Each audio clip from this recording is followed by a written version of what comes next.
T-minus 10, 9, 8, 7, 6, 5, 4, 3, 2, 1.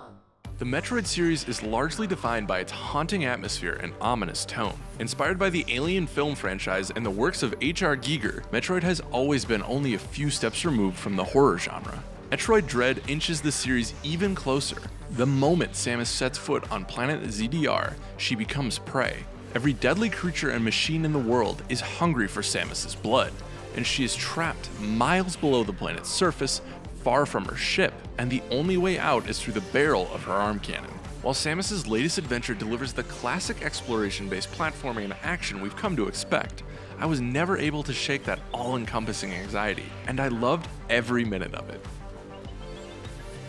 Metroid helped pioneer the idea of exploring large, non-linear spaces, so the world of ZDR and its disparate zones are essential to Metroid Dread. The quiet subterranean waterfalls of Artaria stand in stark contrast to the deadly lava flows of Cataris. Meanwhile, Barenia is home to a massive underground ocean teeming with carnivorous sea life. These environments feel alive. Rainwater runs down the sides of an alien tram system, cool air drifts off the sides of frozen platforms, and exotic bugs gather around light sources only to scatter into the shadows when Samus approaches.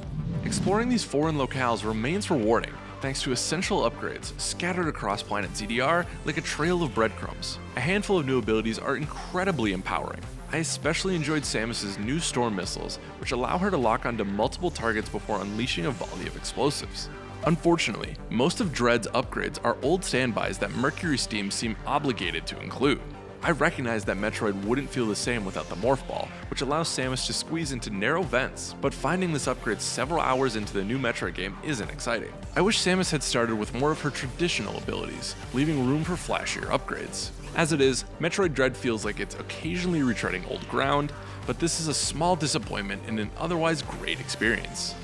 Thankfully, Dread does a few things to shake up the old formula, and one of the most significant new additions comes in the form of a new enemy type called Emmy.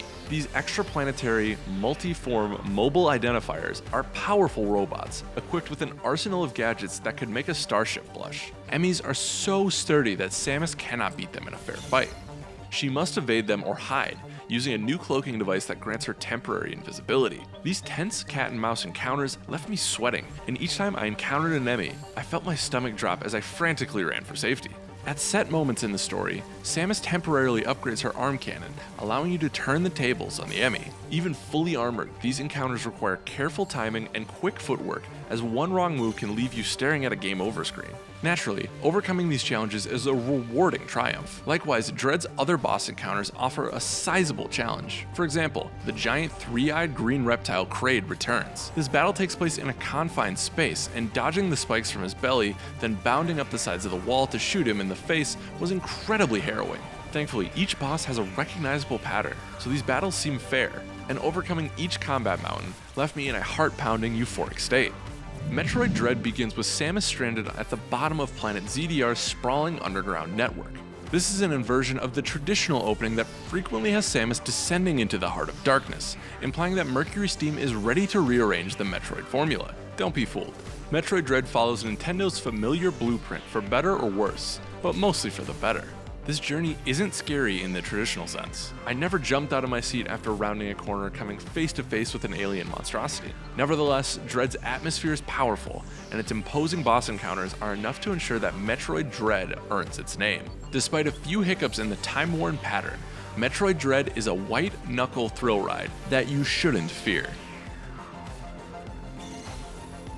If you like this video review, follow us on YouTube and head to GameInformer.com for more great content.